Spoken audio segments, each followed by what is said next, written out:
Anyway, all right. Hi, everyone. Thank you so much for joining us at our second day of the conference.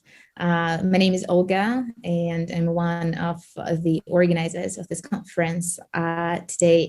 And it's my pleasure today to introduce the keynote speaker, Jamie Woodcock. So Jamie is a senior lecturer here at the Open University. His research is inspired by Walker's inquiry, and it focuses on labor work, the gig economy, platforms, resistance, organizing, and video games. Jamie is the author of quite a few books. One of them is The Fight Against Platform Capitalism, which discusses the struggles of platform workers deliberately, and it came out this year, which is quite on time in the light of the pandemic and the labor inequalities that it kind of highlights. Jamie also wrote The Gig Economy on creating a fairer gig economy, marks at the arcade and gaming industry, and working with phones. That grabbed my attention particularly because Jamie, for this book, worked undercover in a call center to gather insights into the everyday experiences of call center workers. So Jamie is a big expert on this topic, and the topic of Jamie's presentation today stated a great question: can there be leadership with machines? My internal techno-alarmist becomes a little tense when I hear this question, as the machines are gaining greater and greater power to both enhance and damage our societies. And what I see from now, it's all depending on the hands operating with these machines. But as again, we've been discussing the topic, it just emerged over the networking session. Is it possible to live without the machine? So many questions to ask, and I'm very excited to hear everything what Jamie would be saying in the upcoming discussion. Just a little bit of the housekeeping. So Jamie would be speaking for about 30 minutes, and then we will have the Q&A session. All the participants, you see the Q&A box at the bottom of the screen, just right next to the leave button. Don't press that one, press the Q&A. Feel free to type in your question during Jamie's presentation and afterwards. We are very looking forward to have the engaging chat later after the presentation. That would be probably it with the housekeeping. Use the Q&A button to send your questions. And again, thanks for joining us today. Over to you, Jamie. Lovely. Thank you so much for the introduction, Olga, and thank you to all the organisers for putting this on and for showing such leadership with a technologically enabled conference. I'm going to talk today about leadership with machines, and I'm going to talk about a few things. I want to talk a bit about machines at work. And I want to talk a bit about some examples of different kinds of leadership that we can see happening at perhaps the sharpest end of technology at work, which is platform work, so things like food delivery and so on. But I also want to start by saying that I am a pretender in the field of leadership studies. So I'm going to explain a little bit what I mean about leadership throughout the talk, but I think it would be, I'd be very interested to know, what people think of these ideas about leadership and how it fits with the kind of broader themes that people are studying when they look at leadership at work. And particularly what I'm interested to talk about in this talk is how we can think about the future of work as a site where leadership is unfolding. When I first started doing research on work, it was not the most fashionable area of research. And lots of people were surprised that I wanted to go and study a call center or study other kinds of low-paid work. Whereas today, if you say you're studying work, or at least if you're studying the future of work, people are really, well, not everybody, of course, but some people are kind of interested in these debates about, what will work look like in the next few years or the next decade or longer. But I think one of the important things about thinking about the future of work is it's a horizon. It isn't a kind of finished project of what work will look like. And so there are different visions of what the future of work could be or could involve. And it's here that I want to think a bit about leadership in terms of the different interests and the different organizations or the different positions that are pushing for very particular outcomes in the future of work. So to have a bit of a think about what the future of work looks like for some people, kind of dystopian futures of work, or the possibilities for something a bit more utopian, perhaps.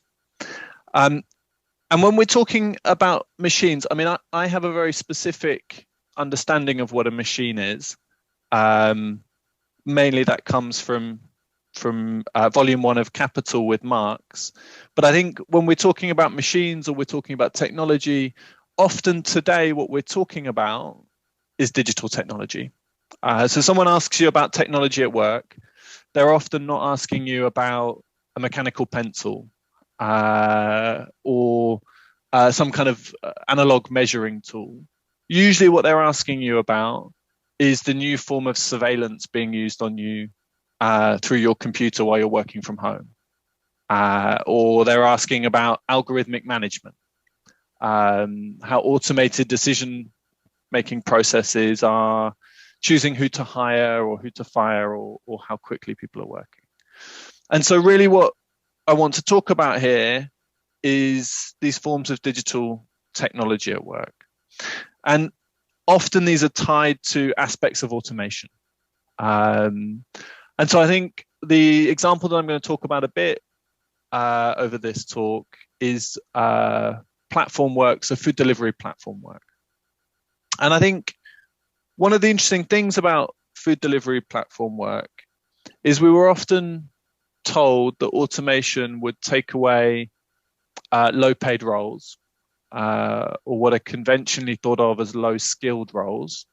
So things like delivery, things like driving, things that there was an assumption could be done automatically more easily. Whereas what we're beginning to see is the automation instead of management functions. So if you think about taxi work, traditionally there would be a physical controller, or in courier work, there would be somebody who managed the jobs, who called workers up, who assigned the work, who chased workers who weren't performing fast enough. And that really is the function that's beginning to be automated away with platform work. That instead of having this layer of middle management, there is instead automated decision making that happens. And one of the risks with thinking about automated decision making is we think about perhaps algorithmic management in terms of automating parts of the hiring process. So sifting through CVs or finding some way to find the perfect candidate, or whatever it is that the HR function that's being automated is claiming to do. In platform work, one of the very common forms of this automation is automated firing of workers. So the deactivation of workers based on automated decision making, that they haven't been working fast enough or whatever it is. And one of the risks when we talk about these kinds of automated functions is we start to anthropomorphize the technology. The algorithm did this. This decision was made by a computer. But in reality, of course, somebody made decisions about why to implement this. Somebody made decisions about what kinds of things they were looking for, or what kinds of choices they were making. And so we can end up, in a way, obscuring the leadership that takes place in many organizations. That instead of the decisions being traced back to a particular manager or a particular human intervention, that they become a kind of automated choice that's been made. And I think this is an important feature when we look at platform work. That platform work, as Callum Kant has argued in writing for Deliveroo, acts as a kind of laboratory for management, a laboratory for capital, a place where new tactics, new strategies can be experimented with and tried out, whether these be forms of automated hiring, automated firing, or the expansion of self-employment as opposed to employment statuses for workers. And many of these are about technology. They're about testing new ways to engage with large workforces, whether this be the case of, of the millions of people now working via a smartphone for Uber, or new kind of staffing systems that are being developed in other industries. But I think there's also a bit of a risk that we look at the technology and we obsess about how algorithms are being used in the work, or how impressive smartphones are, or whatever they are. And we miss another kind of leadership that is emerging from these companies. Now, I'm not going to name the platform, but you can probably work out who it is. But I was once in a meeting with a senior executive from one of these platforms in the UK, having a debate about the future of work with a whole number of other people. It wasn't, of course, just me and this person in the room. This was a kind of debate on work and the future of work. And he said something that I think is very, very interesting. He said, for him, it's not really just about the company that he works for. It's not just about new self-employment or new technology at work. For him, the gig economy and platform work is about showing that work has changed. And because work has changed, social security needs to change too.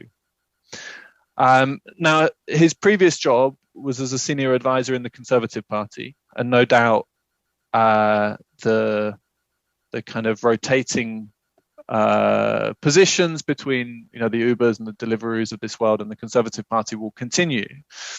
But what it shows is that there is leadership in this company, both in terms of trying to change the work for tens of thousands, hundreds of thousands of people in the UK, but also seeing that companies like this can be the thin end of a wedge for much broader and sweeping social changes, both in the economy, but also to do with the state. That these companies are the tip of the spear in a leadership for a new kind of future of work that, yes, is about technology, but is also about much more. It's about changing the social relationships as they exist currently. It's about undermining social security or the welfare state. It's about a leadership that will transform much, much more than just how you get your pizza or how you get a taxi at the end of the night. Now, what I could do with this talk is end here on this kind of bleak future. But don't worry, to the chair, I'm not going to end after only a few minutes of talking.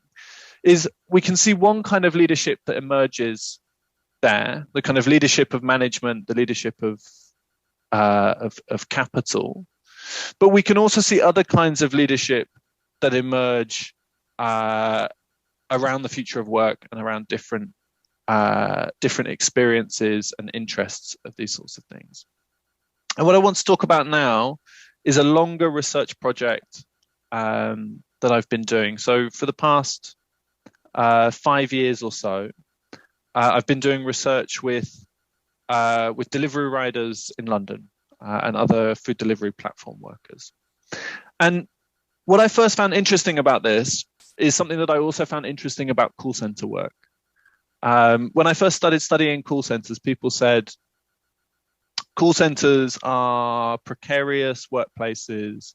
They use technology. They're full of young workers or migrant workers. They're full of workers who are not traditional, and people won't form unions and won't try and change their work. And I have a kind of a mild obsession with this question of unorganizable workers, that there are some people who can't be part of the labor movement or are kind of written off for being able to organize themselves, that they can't lead themselves or change things with their colleagues. And after I'd been studying call centers, I started to notice, as many people did at the time, delivery riders across London, the kind of rise of this kind of work. And very similar arguments came up then at the time. that these were precarious workers, that they were young or they were migrants, that the nature of the work had changed fundamentally somehow, that because they were working for an app or through a smartphone, they were going to somehow be unorganizable, a kind of new layer of workers who couldn't fight for better conditions. And these are arguments that come up quite frequently in lots of ways. And of course, quite early on, there were signs that this wasn't going to be the case. So in August 2016, there was the first strike of delivery riders in London, who came together mainly through WhatsApp, through meeting each other on the streets of London and in meeting points outside restaurants, and began to start organizing. And what I want to do is to tell a number of stories that start from that moment in August 2016 and come right up to the present day, to talk about a kind of bottom-up form of leadership that emerges in platform work, ways that people have tried to change their conditions or stop changes that are happening, and in the process put forward a different vision of what the future of work could look like or could involve. So the first example that I want to use is this example from London in 2016. I remember talking to somebody who said these workers are isolated. None of these workers know each other. They don't have a shared workplace. You know, it'll be incredibly difficult for them to begin to form connections and to think about organizing around similar issues. And I remember at the time being in a meeting with a fairly prominent trade union organizer who said the problem is, if you want to organize with these workers, how would you find them? You know, you can't go outside their workplace and leaflet them. And I remember joking with him at the time, well, actually we could find them quite quickly. You know, we could order lunch to the building we were in. You know, we could order everybody lunch and we could have a queue of people outside and start talking to them. And of course, in that downtime, when people are not delivering food, they spend time meeting up outside restaurants. And one of the first things that I did with a delivery rider was to wander around central London trying to find these meeting points. You know, outside restaurants, places where you could park a moped, places where there was cover from the rain and so on. And what we found, of course, is that these workers already knew each other. One of the kind of unchangeable things about work is that workers like to find people that do similar work so they can complain about work, or they can find strategies to make the work easier, or they can share tips or tricks about the work. Think about how if we were at a physical conference together as academics, even if we don't know the institution or the country that somebody works at, we have a shared set of things about our work that we can talk about. We can complain about reviewer number 2. We can complain about late marking. We can, you know, complain about what's happening to terms and conditions, or you know, the pension strike, or whatever it is. There's a number of things that bring us together simply because we have a shared form of employment. And the same too happens at platforms like Deliveroo.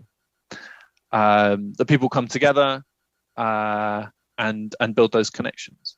And those connections became, again, as Callum has argued, Callum Kant in writing for Deliveroo, a kind of invisible organization. The kind of organization you wouldn't notice from the outside, but is the building blocks upon which more sustained organizing, whether it be in a trade union or otherwise, comes from. And of course, in those kinds of networks, you begin to have people that show leadership over what should be done. And indeed, that's what happened in 2016, when Deliveroo announced it would move away from a pay-per-hour model to only paying per drop. Some people began to say they should organize a strike. This was shared through WhatsApp networks.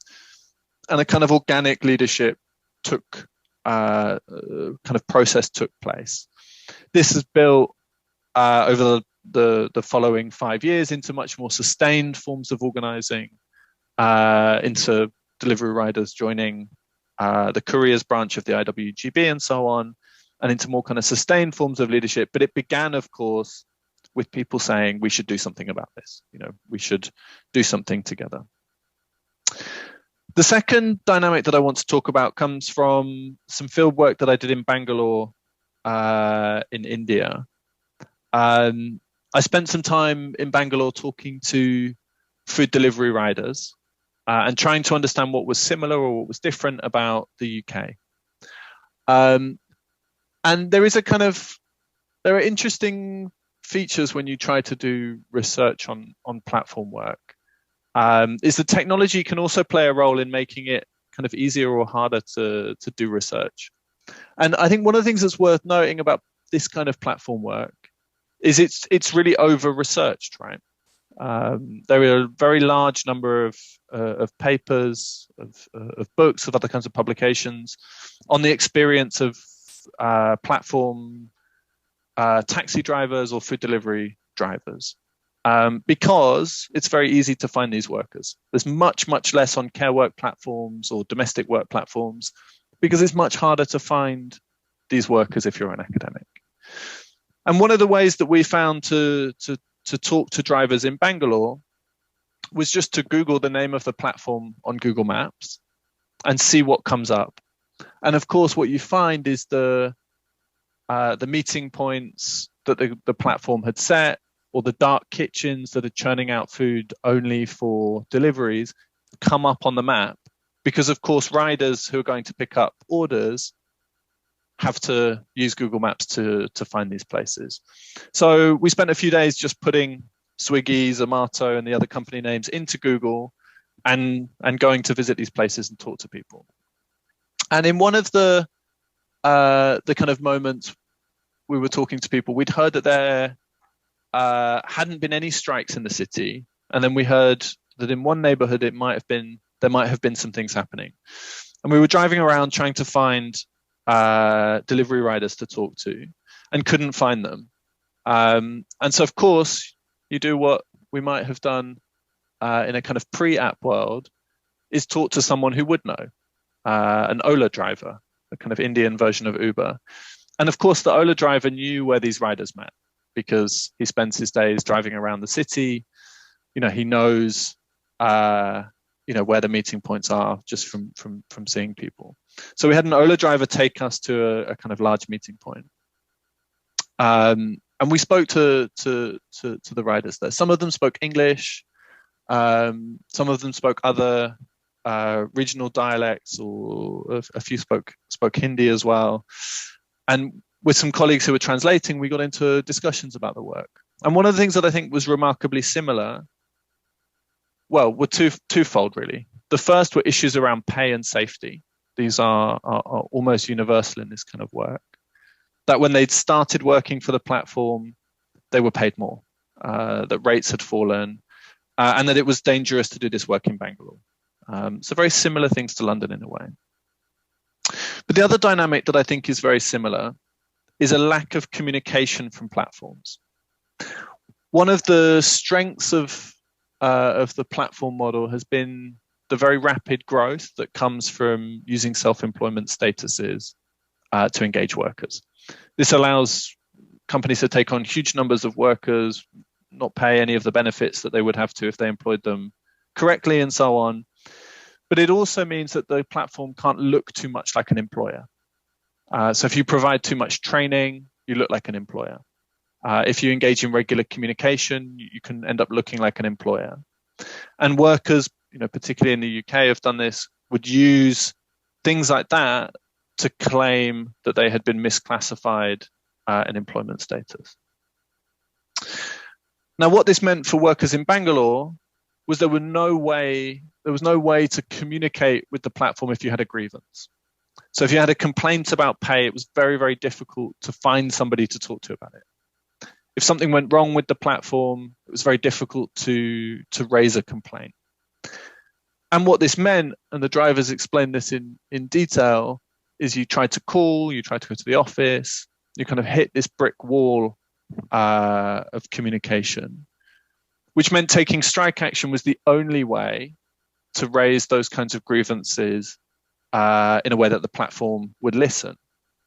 And unlike the UK, what we then found out is they quite regularly went on strike in Bangalore. They'd been on strike over access to safety gear. They'd been on strike over payment rates. They'd been on strike over a kind of huge number of things, and forced the platform to begin communicating with them.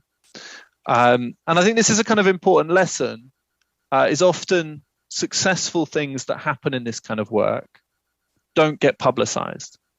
Zomato and Swiggy, these two platforms in Bangalore, are not going to publicize that they have made concessions or they've, had to kind of step down on things. And if a strike is so powerful that it doesn't happen for that long, or perhaps it doesn't even need to happen, there's very little opportunity to find out about it publicly. The third point that I want to talk about is an example from South Africa with an Uber driver when I was doing field work there. I was traveling to South Africa to do interviews, and I got an Uber from the airport in Cape Town into the city, and got talking to an Uber driver. And we were talking about what it was like to work in South Africa, the specific challenges, the issues around pay, around safety, and so on. And as we got talking, he asked, oh, where are you from? I live in East London. Oh, what's it like being an Uber driver there? And we were kind of talking about the differences. And he was discussing how he'd been following the court cases and the protests in London and so on. And, he'd love to be in touch with people there, and he'd reached out on social media and so on. And I left the cab and kind of thought to myself, this makes total sense. An Uber driver in one country knows about what's happening with Uber drivers elsewhere. But on the other side, it also doesn't make much sense at all, really. That if you could have imagined 10 years ago going to South Africa and getting a taxi, the chance that they would have said, oh, I really want to know what it's like to be a minicab driver in East London.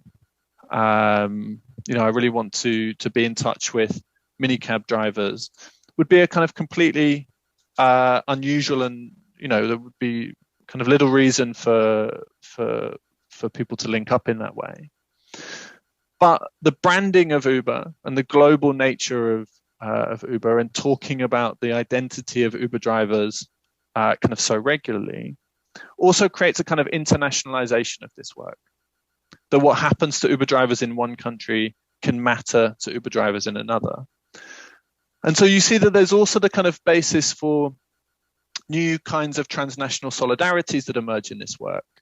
And this has happened very clearly at Deliveroo. So whenever there is a strike of Deliveroo riders in one country, riders share, solidarity pictures or send support from other countries, and identify with the struggles of Deliveroo riders in one place or another. And in fact, after 2016, what we see is a wave of strikes from the UK, across Europe, and then later to Hong Kong and elsewhere, which you couldn't imagine in other kinds of low-paid industries like security guards or cleaning or other sorts of things. And so across these three examples, I think what we see are ways that people are challenging the use of technology, coming up against the contradictions of this kind of work, and beginning to think about how to change these things. The examples show how connected many of these workers already are. That digital communication, as well as, of course, the face-to-face moments of the work, bring these workers together in new ways. The second example shows the lack of communication from platforms. That in many ways we can think of the organization of these platforms as deliberately attempting to prevent workers finding ways to come together and organize, yet they do. And in fact, they take on an older tactic of the labor movement, wildcat strike action, not going through traditional channels to organize strikes, becomes the dominant form of protest. And then finally, the third example shows that there's a kind of increasing internationalization of these kinds of struggles and communications that bring people together in new ways. And the point that I want to make here is that we often think of platform workers as kind of arriving without any history on platforms, that they come as individuals, and come to this work and accept the conditions, negative or positive of them. And I want to paraphrase E.P. Thompson here to say that platform workers were present at their own making, that platform workers bring their own experiences, their own histories of organizing or working elsewhere, their own communities or experiences of migration into this work. They have a history before working on platforms. And I think this is incredibly important for thinking about what's happening with technology much more widely. Is broadly speaking, there are two kinds of leadership when we think about technology at work. The first is a leadership that comes from the owners, the managers, and capital in organizations. A leadership that is trying to use technology to change work for their interests, to make us work harder, to surveil us more, to make us produce more. What we see at Deliveroo and at Uber and other companies is another kind of leadership that emerges from below. A leadership that is shaped, yes, by the technology being used at work, what we could think of as the technical composition of work, how they're managed, the kinds of tools and techniques that are used with them, but also draws on the relationships of these workers outside of the platform, the migrant communities that they're part of, the neighborhoods and experiences that people have outside of work that they bring with them onto these platforms. A particular example of this being Brazilian riders in London, who are a kind of close community of workers on these platforms. And so what we see, as Simon Joyce has argued, and people should have a look at Simon's fantastic research on the level of protest on platforms, is what the question becomes today that I think is more interesting. Rather than these workers being unorganizable, as Simon argues, what's more interesting is how quickly they've organized.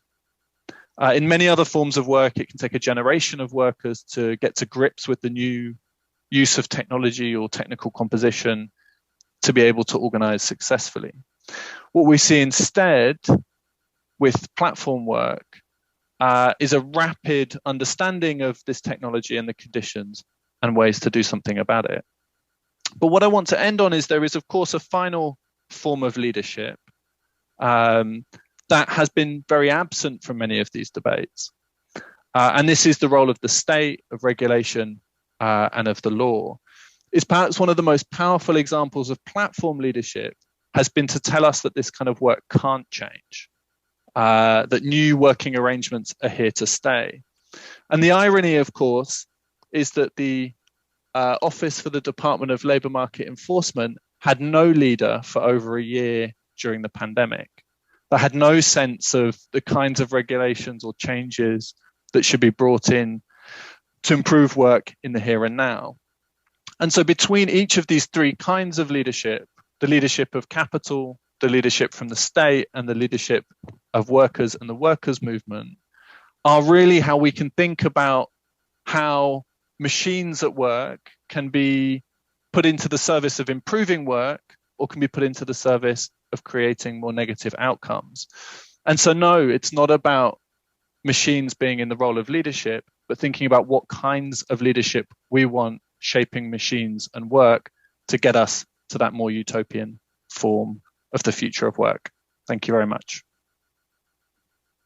Thank you so much, Jamie. It was a brilliant talk. I made so many notes, and it's very inspiring in a way. It kind of prompts you to do your own research and reconsider your own interactions with technology and how technology affects your work in the organization and what you can do about it, how you can self-organize, not despite the different kinds of work which is happening like here at the university and the platforms which organize other kinds of activities. And yeah, thanks for opening and posing so many questions. And I would use my superpower as a moderator to probably ask the first question, despite we have some questions in the chat box. Early in your talk, you've been talking about the algorithms, and this is something that disturbs me a lot. in the discussion about about organizing work at the platforms, the role of these algorithms and the way how it is discussed, because we know that despite the anthropomorphizing of these algorithms, there is always a human being, the developers of this technology, who stand beyond.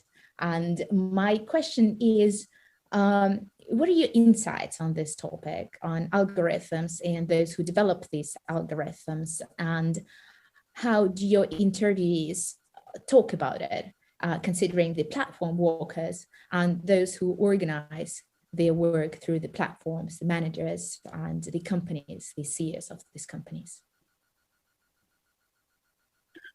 Yeah, thank you, Olga. I think it's a really excellent question. I'm going to answer it in two ways, I think. The first is there is a kind of folk knowledge amongst many platform workers about how algorithms work.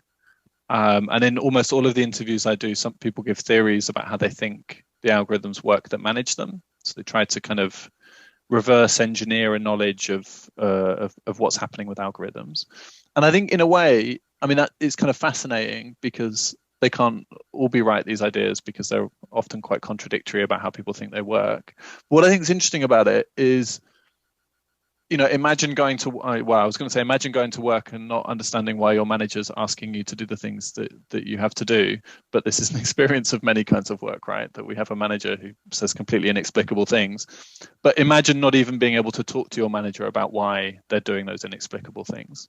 And I think there's a kind of deep danger there in preventing people from having any input on these things. On the other side, you know, I think there is a real lack of research that unpicks how algorithms are made in practice, by whom and what intentions there are in them. I have a fantastic new PhD student, Struan, who's in the audience, who's going to be looking at this over the next 3 years. So hopefully can answer that, you know, as the research develops. But, you know, I think it's really important that we start asking those questions. And one of the things that I say in a lot of venues about the use of algorithms at work is we have to, I think as critical researchers, we have to take quite a hard position on this, that if we cannot explain how a decision is made at work through an algorithm, the algorithm can't be used. There must be a human responsible for those decisions. And if there isn't, then it has no place in work, rather than saying, you know, it's inevitable that we end up using algorithms or whatever it is. Thank you so much. I think it's a brilliant answer. And I think this is a very fair approach to working with algorithms. Okay, I can speak about it for a while and ask you many questions, but let's go on to answer the questions in the chat box. Julia is asking whether you think people who work as delivery drivers for the larger warehouses style organizations have the same opportunity to meet, as you've been highlighting in your research. They have set routes which are less likely to cross, and so on. Yeah. So I think this is a really interesting question, and I think what we've begun to see is connections along the supply chains in platform work. So just before the pandemic, there was a strike of Uber Eats couriers that was coordinated at the same time as McDonald's workers. Because of course, if you work for Uber Eats, you spend a lot of your time standing around outside McDonald's and talking to McDonald's workers who don't have much better conditions at work than you do. And so you build those kinds of relationships. And I think one of the things that we will see more of are connections being built in that way. And, you know, it's interesting when you look at the kind of history of logistics and seafarers and kind of older forms of transport. Transport workers have often played a very pivotal role in the labor movement because they move from one place to another and they share stories and so on. So perhaps on a smaller scale, we could begin to see that happening with workers who spend their time navigating the city. So I think it's a really important question and brings back how, you know, this technological work is kind of lived through the city, right? Absolutely. The next two questions coming from George and Nella. they are following the similar topic of the workers organizing against the machines. And George is asking a question whether you see any development of solidarity between workers that produce the algorithms of platforms and workers who do the service labor for the apps. Yeah, so thanks for the question, George. It's another great question. I think what we haven't seen is direct solidarity or kind of open public solidarity between tech workers who are building algorithms and those who are working for them. I think we've begun to see the possibilities of it in the US, with Tech Worker Coalition talking about, how that kind of labor is being used for the US military, for example, with Project Maven or with facial recognition algorithms or so on. And some tech workers begin to ask questions about what their labor is contributing to. So are they helping to make the world a better place, or are they helping to drop bombs on people from drones or whatever it is? And I think there you can see the seeds of what solidarity between those two groups of workers could look like. And I'm sure there are beginning to be examples, of workers in the US tech companies reaching out to workers who work on those services. And I think there's a huge potential there because both sides of that work are needed for those platforms to carry on. Well, that's inspiring, really inspiring. Nella is asking, how can we organize against the tyranny of the machines, against unfair algorithmic management, for example? Are the traditional tools of protest, such as strikes, still appropriate means for attending greater justice at work in this new industrial landscape? Yeah, again, thanks for the question, Nella. I will, in some ways, I think the old tools are still entirely appropriate, right? That withdrawing your labor is still the most powerful thing that most people can do in their work. There are, of course, lots of challenges for withdrawing your labor in platform work. One being it's very difficult to stop everybody working. There isn't a kind of shared point to stop work. And so it can be quite difficult to have a total strike on a transport platform. There are lots of incentives for working when other people aren't. And I do think that we need to think about experimenting with new forms and new techniques that come alongside that. Every kind of large change in work with new work practices, people find new tools and techniques to build leverage. I think one of those has to be about refusing particular kinds of technology. And I see a note to Luddites in one of the later questions. And I think, we can learn a lot from some of those older things about how to talk about technology and refusal of technology today. Thanks so much for answering this. Well, when you've been speaking, I was thinking about the leadership of the machine, and that was a fascinating example from Africa when you talked about for South Africa when the Uber driver would be quite aware about everything was going on, and people do get inspired. And I was thinking about something like the second Arab Spring, you organizing with Twitter and social media and just developing these new forums to articulate their demands and to bring some change, probably getting more attention from the media, but that's very likely that the answer is coming from there. Brilliant. Nathan is asking a question. He says the keynote speaker refers to transnational solidarity. Oh, they're following this same thing. Many of the employees are themselves transnational, yet the third leadership pertaining to the state and its role is by definition not transnational. Where do you foresee the role of the state becoming internationalized? That's a very good question. And I think it's an important point to make that there is a layer of transnational entrepreneurs, capitalists of one kind or another who are able to use their transnational status to try and escape the state in various ways. And I don't just mean, building bunkers for the end of the world in New Zealand because they're terrified about what the dystopian future they're creating will look like, but also about trying to say that they're unregulatable because they are these international companies. And I think in some ways some states are internationalized. The US for a very long time has projected power on an international level. But I guess the point that I haven't made in the talk, which I still think is quite important, is we often think about platform work as internationalized and as homogeneous internationally. It's not.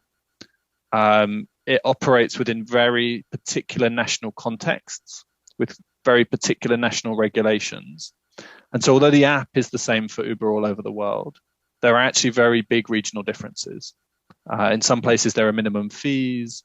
In some places, there are people who can buy cars and have them offered through Uber so other people drive them. There are different safety kind of protocols and all sorts of things.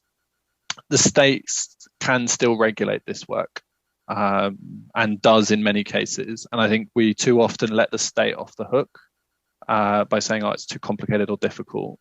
Whereas the state could overnight transform some of these kinds of work. But the only way to get the kind of regulation that can do that is through leadership of the workers' movement that forces the state to do these things. Great, thank you so much. And also there was quite a widespread these days opinion about these multinational companies themselves becoming the state.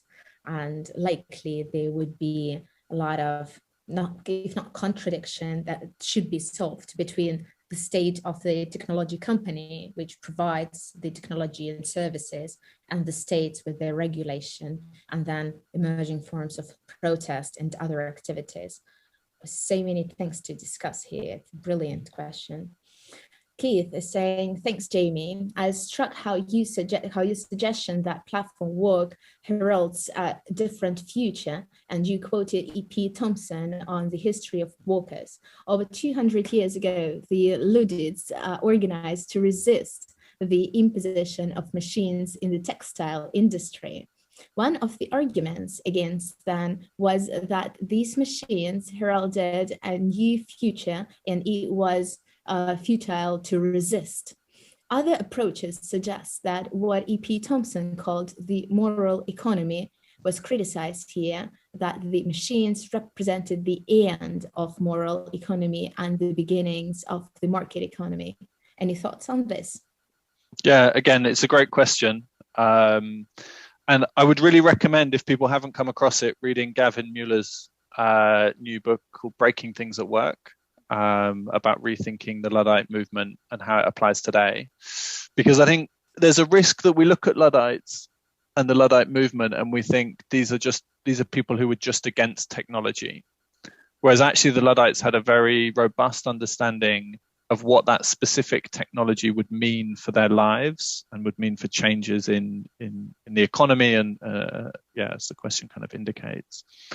And I think there's an element to which, we can risk being called Luddites in a very broad and bland sense because we say that there are problems with algorithms. But instead, I think we have to take a Luddite position on algorithmic management, that this represents the beginnings of a much more unfair and unequal and dystopian future, and to kind of bring back the idea that we can refuse things, that technology is not linear, and to kind of make an intervention that tries to change these things. I don't think necessarily that we are at the same pivotal shift of what Thompson is talking about. I think a lot of platform work is new wine in old bottles, rather than representing a fundamental shift in how society is organized. But I think the question is an important signpost to things we can learn from.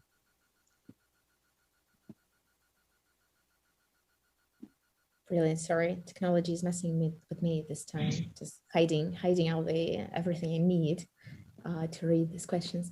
Owen is asking a very interesting question. Are there any gendered or other dynamics that workers' movement need to think of in relation to tech? Yes, absolutely. And it's a great question. I hope I tried to give a bit of a signal to this earlier on in the talk when I said, when we focus on delivery and transport work, this is work that's very easy to find, and it's also gendered in very specific ways, right? Like it's the overwhelming majority of transport platform workers are men, and it's shapes our understanding of platform work in various ways, and genders it. I mean, I think one of the risks, of course, is that historically feminized forms of work like care work or domestic work that are being platformized, we know much less about what's being done on those kinds of platforms. And so I think there's also a bit of a question, perhaps riffing back to the very first question we had, about how do you leverage the beginnings of organizing in the more male gendered sectors of platform work to think about how we can build power and overcome some of the challenges in more historically feminized forms of work. And I think the labor movement needs to take that seriously, right? Like it's going to be much harder for platform cleaners to start organizing. Of course, I'm not going to say they're unorganizable because, these have been said in the past and been proved wrong, but there are challenges and we need to think seriously about how to collectively try to overcome them. Great.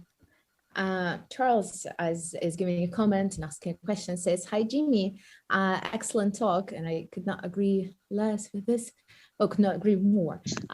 In terms of wildcat strikes, what or how much did workers get in Bangalore? Was it comparable, totally different from with the, for example, what happened in the 1970s in Italy with high pay raises when leading employees to use inflation as a strategy because of the impossibility to discipline labor? Many thanks, says Charles. Yeah, again, it's a great question. I mean, I guess one of the things to kind of note with this is those larger strategies that we might have found in the 70s in Italy. So using inflation, or similarly having landlords raise prices on rent after workers won large improvements in pay, are much harder to do with platform work because these are only a small part of the workforce, right, of the overall workforce. And in a city like Bangalore, there are very, very many food delivery workers and taxi drivers and so on, but it's not the core form of employment in Bangalore to which those kinds of disciplinary tactics might apply. So, for example, one of the things that's really noticeable about Bangalore is huge tech campuses that employ software developers and call center workers who are bussed in from dormitories, particularly the call center workers. Tens of thousands of people working on similar terms and conditions and so on, where you could see that kind of strategy being used to undermine gains that they might make. In terms of platform work, I think it's a bit harder to do that. One of the things that I think is worth noting with this is they had won quite substantial things, pay rises, better equipment and so on. The turnover is incredibly high in platform work. And so winning sustainable victories, I think, is still more of a challenge in many sectors. For example, in the UK, the average tenure of a food delivery worker is, I think, 11 months. So, after a year, you could imagine that most people would have moved over and turned over to a new job. And so I think what's important about your question is whether these things are sustainable. And my impression is that if we went back to Bangalore today, we would find that many of those things had been whittled down through further changes, because there isn't a kind of sustainable way to secure those things. It doesn't mean that strikes have disappeared, I don't think. So it's an interesting question of how do these things become sustainable? Thanks, Jamie. There is interesting comment coming from Marco, who studies the agental capabilities of the industrial Internet of Things in regard of the creation of a new kind of organizational knowledge from a post-humanist perspective. He thinks that what you said is very interesting, but maybe a bit too anthropocentristic. You, Jamie, you talked about men and machines, referring to them as separate entities in the production process. And Marco thinks that from acknowledging machines as active actors and not as tools in the working practices, many possibilities for the creation of new post-capitalist value can come out. What do you think about this perspective, a post-humanist take on the issue? With utmost respect to the perspective, I don't agree with it. And I think actually I'm more than anthropocentric. In my research, I try to be worker-centric. And so I don't believe, and I think sometimes, and I have some, this is probably not the best way to say it, but some of my good friends are STS scholars. And I think it's an interesting and important critical perspective, but I think I have a fundamentally different understanding of agency, which is about political agency and is about trying to identify agency that not only can oppose capital, but can construct an alternative to it. And so I deliberately am anthropocentric and worker-centric in my research,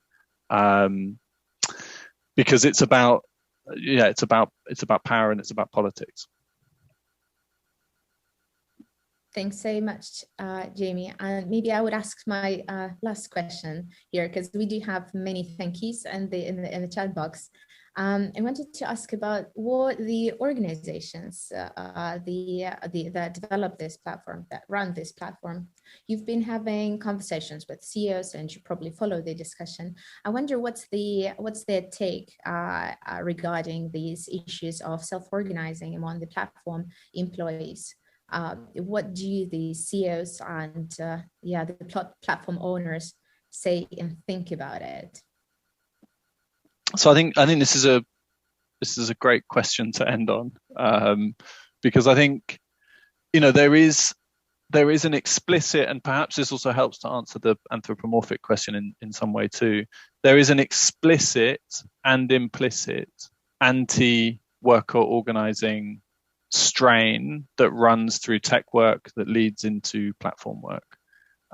Silicon Valley is vehemently anti-trade union, and has tried to exclude trade unions all throughout its history. And there have been successes in organizing in Silicon Valley, cleaners at Facebook and so on. There have been some kind of successful struggles. But I think this comes from one of the things about platform work is this idea that you can make workers invisible, that you no longer have to deal with the problem of workers, right? That your food arrives, that the taxi comes quickly, that human agency and human labor slides into the background, but also much more deliberately, right? That you no longer have to employ a worker as a worker. You employ them for the time of the delivery or one chunk, and you don't pay the terms, the conditions, the benefits that people need to live beyond that moment where they're temporarily employed by a platform. So I think these are incredibly hostile environments for worker organizing, and deliberately so. But I think what's interesting about it is the thing that was meant to make them most hostile, trying to convince workers that they're not actually workers and that they're self-employed, gets turned on its head in a way. That it allows workers to strike without restrictions on anti-trade union laws, that people can just log off and can strike whenever they want. These things are always a struggle, right? They're always a kind of conflict between different interests, and nobody has the app for dealing with workers getting wanting better conditions. There is no kind of technological fix for buying and selling other people's time. Thank you so much for this talk, Jamie. It was really fascinating, amazing topic, very interesting. And thank you for highlighting this hope for us that the workers will get a chance to unite and use technology and lead with the machines and maybe lead against the machines. And also thanks for talking through all the dangers and articulated difficulties that exist in this field.